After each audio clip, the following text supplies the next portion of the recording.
హరి ఓం వీక్షకులారా, నా అమ్మఒడి blogspot.comలోకి వెళ్తే 2010లో జూన్ 9న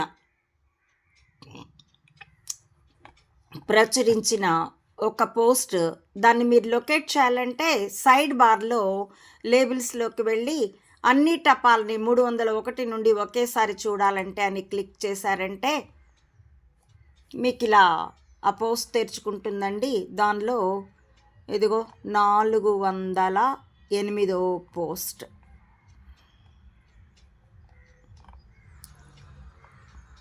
మీరు పరిశీలించుకొని మీకు నచ్చింది చదవచ్చు. ఇక్కడ నేను రిఫర్ చేస్తుంది 408వ పోస్టు. అంబానీల ఐశ్వర్యం వెండి లండన్కు చేరవేత. ఇది జూలై 9, 2010న ప్రచురించానండి. క్లిక్ చేస్తే మీకు ఆ పోస్ట్ తెరుచుకుంటుంది. దీంట్లో సోకాల్డ్ ధీరుభాయ్ అంబానీ గారు వెండిని, అప్పట్లో ఆయన యమన్లో పెట్రోల్ బంక్లో పనిచేయడానికి పోయాడు.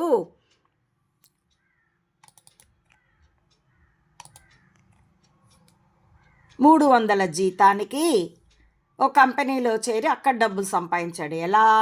అప్పట్లో యమన్ రియాల్ స్వచ్ఛమైన వెండితో తయారు చేసేవారు. దీనికి లండన్ బులియన్ మార్కెట్లో ఎక్స్చేంజ్లో బోలెడు గిరాకీ ఉండేది.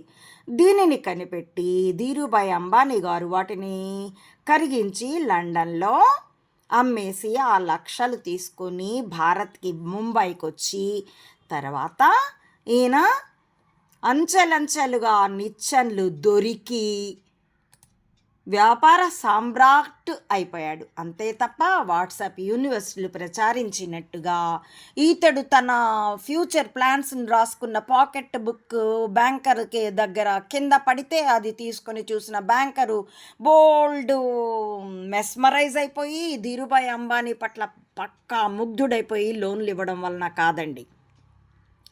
ఈతడు ఈ అదానీలు, అంబానీలు, Antonio Maino alias Sonia,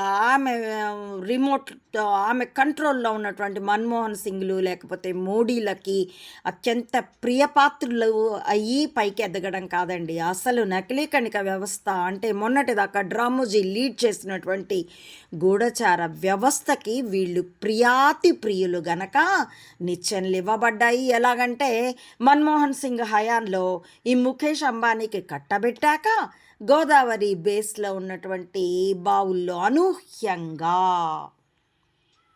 gas నిక్షిప్తాలు బయటపడినట్టు ముందే ఆ రిపోర్ట్ ఉంటుంది. ఒట్టిపోయిన బావులంటూ వాళ్ళకి కట్టబెట్టారు. తర్వాత అతడి అదృష్టం కారణంగా అపార నిక్షిప్తాలు బయటపడ్డాయి. ఈ విధంగా ఒక్క ఈ దేశపు రాజ్యాంగం కాదండి, ప్రపంచ దేశాల రాజ్యాంగాల్లో కూడా ఇదిగో ఇలాంటి కార్పొరేట్లకి, పెత్తందార్లకి వెసులుబాట్లు ఉండేటందుకే పనులు జరపబడతాయి, ప్రభుత్వాలు నడుస్తాయి. ఈ పూర్తి పోస్టుని మీరు చూసుకోవచ్చు.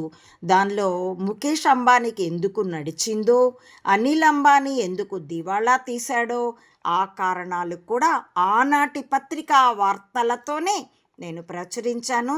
దిగువన మీకు అప్పటి కామెంట్స్తో సహా కనిపిస్తాయి.